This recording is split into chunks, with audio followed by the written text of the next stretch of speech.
Welcome back. Our guest Adela has been sharing her experiences as a refugee woman after leaving Afghanistan and coming to Australia. We're now also joined by Rebecca Lim, who has been able to support Adela and others in her through her work with the Romero Centre. Welcome, Rebecca. Thank you for having me. So tell me a bit about the Romero Centre and why it was established. The Romero Centre was established in 2000 and it's named after Bishop Oscar Romero, who is a Jesuit priest from El Salvador, who was assassinated for his work with refugees in South America. So the Mercy Sisters have carried through Romero Centre since 2000. So we have a long history of working with refugees and asylum seekers. In terms of settlement, and more recently asylum seekers in terms of supporting them in the community with various issues, emergency relief and trying to find a suitable accommodation, all those sort of issues, given we've got a very punitive policy at the moment. Tell us, how does the Romero Centre aid refugees and asylum seekers? Okay, so with someone like Adela, the practical support in terms of settling in Brisbane or in Australia, it would be something as basic as understanding forms, filling in forms, understanding electricity bills, phone bills.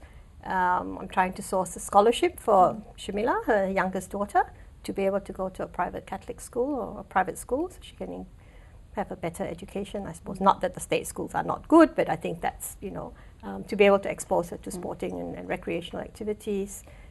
We also try and provide part-time paid work, employment opportunities if that's possible, and it's a place of welcome.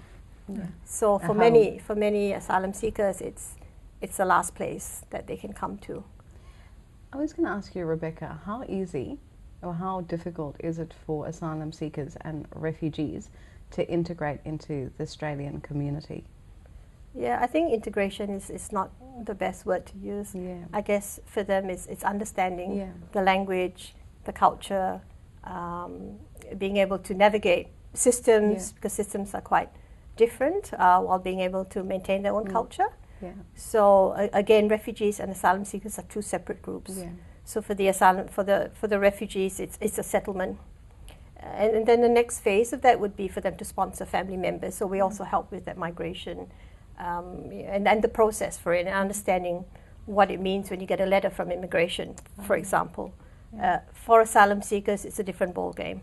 For them, it's more supporting them on a day-to-day basis to be able to live with their basic needs. Because at the moment, that's not quite happening. There's very limited support for asylum seekers. Rebecca, can you tell me the difference between, just a short definition of the difference between a refugee and an asylum seeker?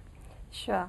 A refugee is somebody who's been granted protection, a humanitarian or refugee visa, or has been recognized by the United Nations High Commissioner for Refugees as a refugee. An asylum seeker is somebody who has not yet gone through that process or been recognized as a refugee.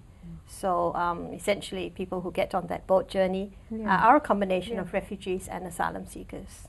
Oh, that's interesting. Very interesting. Didn't know that. And that's good that you clear that up, for the ignorance that's going about this subject, and it's good that you cleared that up. There's a lot of misconceptions out there, and even it's not illegal to seek asylum. That's the first thing to say. So the language that we're using at the moment about illegals and demonizing people, so that really perpetuates the ignorance and the fear. Now, Adela, what does the support of the Romero Centre mean to you personally?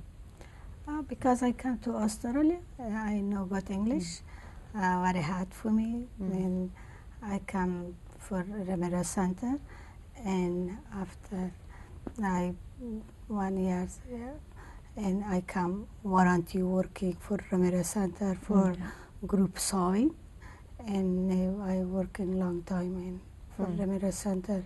Romero Centre lots of helping for me.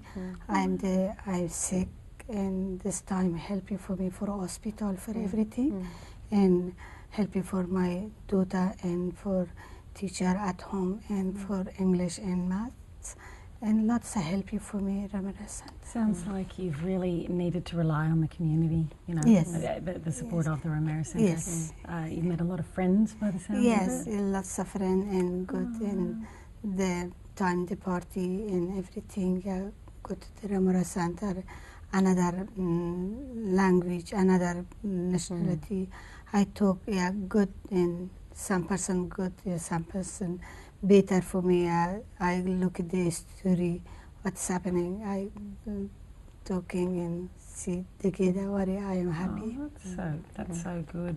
So how would you say the group has been of the most benefit to you? Because the group, the ladies are coming, the for sewing group in another country, another nationality, another talking, not the same my language, no English.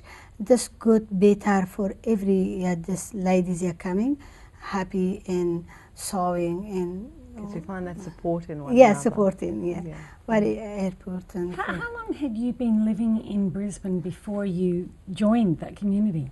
I come to Australia, I come to for Brisbane. I know another place, and I living for Brisbane. 12 years I living for Brisbane. 12 years. Oh, well, we'll have to, I think, delve into that a little more soon. We'll take a break. When we come back, we'll ask Adela what kind of future she hopes for her family, as well as how you, our viewers, can help refugees in Australia. We'll be right back.